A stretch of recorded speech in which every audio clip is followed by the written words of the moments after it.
In today's video, I'll guide you through the process on how you can change the system language back to its default on the Amazfit Pop 3R.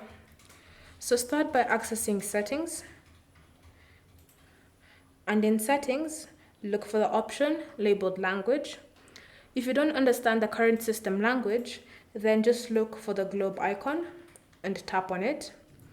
Then scroll through this language list and look for your system language. So you have it in its original format at the top and underneath in that language of choice. So for example, this first option says English, and underneath it says English in Ukrainian. So simply scroll through the list until you find your selected language.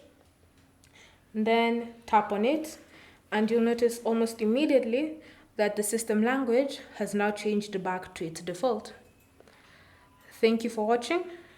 If you have any questions or comments, leave them down below and we'll get back to you.